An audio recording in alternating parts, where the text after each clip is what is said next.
Hörmətli xanım prezident, hörmətli qonaqlar, xanımlar və cənablar, ilk olaraq sizi, xanım prezident, bir daha Bakıda, Azərbaycanda görməyimə şadam. Biz son dövrdə müxtəlif beynəlxalq tədbirlərdə, o cümlədən Avropa Siyasi Birliyinin may və oktyabr ayında keçirilmiş sammitlərində görüşdük. Biz ikitərəfli məsələləri müzakirə etdik. Bugün biz Avropa İttifaqı ilə Azərbaycan arasında çox fəal, dinamik diyaloqun şahidiyik. Biz cənab Koşta ilə bu yaxınlarda görüş keçirdik. Eyni zamanda xanım Kallas da bizim qonağımız olub. Bugün də Avropa Komissiyasının prezidenti buradadır və bu, bugünə qədər görünməmiş dinamikanın şahidiyik münasibətlərimizdə.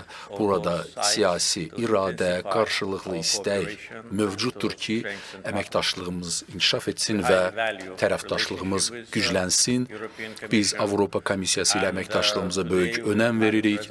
Bugün xanım prezidentlə və nümayəndə heyətinin tərkibində də biz çox geniş gündəliyi müzakirə etdik. Avropa İttifaqı Azərbaycanın əsas ticarət tərəfdaşıdır. Bizim ticarətimizin 40%-i Avropa İttifaqının payına düşür. Avropa İttifaqı üçün Azərbaycan Cənubi Qafqazda əsas ticarət tərəfdaşıdır. 70%-dən artıq ticarət məhz Azərbaycanın payına düşür. Biz əməkdaşlığımızı, enerji sahəsindəki əməkdaşlığımızı müzakirə etdik. Xanım prezident 4 il bundan öncə Azərbaycanda olmuşdur. O da çox önəmli və vacib səfər idi. O vaxtı biz stratejik tərəfdaşlıq haqqında enerji sahəsində anlaşma memorandumunu imzaladıq və o zamandan bəri Azərbaycan qazının Avropa İttifaqına ixracı 65% yüksəlmişdir. Bugün bizim qaz ixracımızın yarısı Avropa İttifaqının üzv dövlətlərinin payına düşür. Bugün Avropa İttifaqının 10 üzvü Azərbaycandan qaz ixal edir və burada da bu coğrafiyanın genişləndirilməsi üçün imkanlar var. Enerji təhlükəsizliyi bugün hər bir ölkə üçün milli maraq məsələsidir və Azərbaycan bir çox siyasi, diplomatik səylər göstərmişdir və maliyyə yatırımları etmişdir ki, müvafiq infrastruktur yaradılsın və bizim neft, qaz resurslarımız Avropaya yönlənsin. Cənub qaz dəhlizi bizim birgə fəaliyyətimizin nəticəsidir.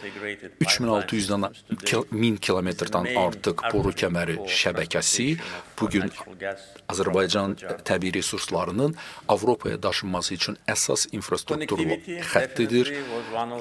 Bağlantı məsələsi əlbəttə ki, müzakirələrimizin vacib tərkib hissəsidir. Azərbaycan bir çox hallarda bir sıra nəqliyyat layihələrinin təşəbbüskarıdır. Şimal, Cənub, Şərq-Qərb nəqliyyat dəhlizləri Azərbaycan ərazisindən keçir və bugün qonşularımız və qonşularımızın qonşuları ilə olan xoş münasibətlərimiz çox geniş əməkdaşlıq formatı yaratmışdır ki, bu da bütün iştirakçılar üçün mənfəət gətirən məsələdir. Bugün hər bir istiqamətdə Azərbaycan ərazisindən keçən yük həcmi artır. Biz həm Azərbaycanda, həm qonşuluqda infrastruktur layihələrinə böyük sərmayə yatırmışıq. Bu işlər davam edir və bugün yaranmış yeni geosiyasi vəziyyətdə biz görürük ki, bizim limanlarımızın nəqliyyat infrastrukturumuzu da genişləndirməliyik.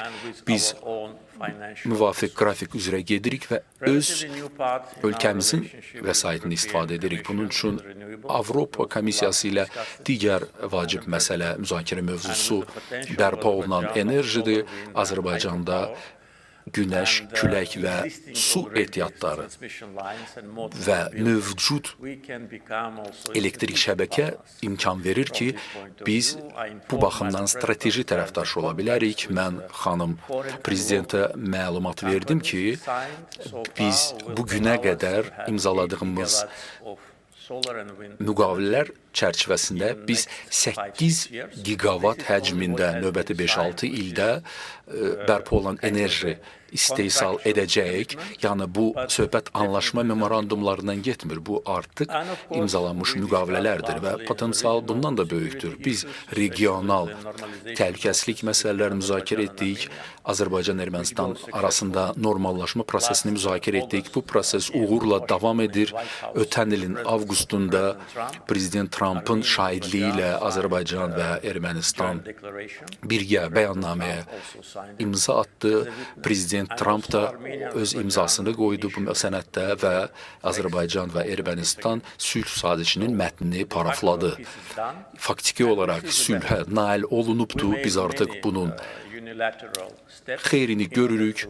Biz bir sıra bir tərəfli addımlar atdıq ki, nümayiş etdirək ki, kağız üzərində sülh deyil, Azərbaycan öz ərazisindən Ermənistan istiqamətində yüklərin tranziti ilə bağlı bütün məhdudiyyətləri aradan qaldırdı.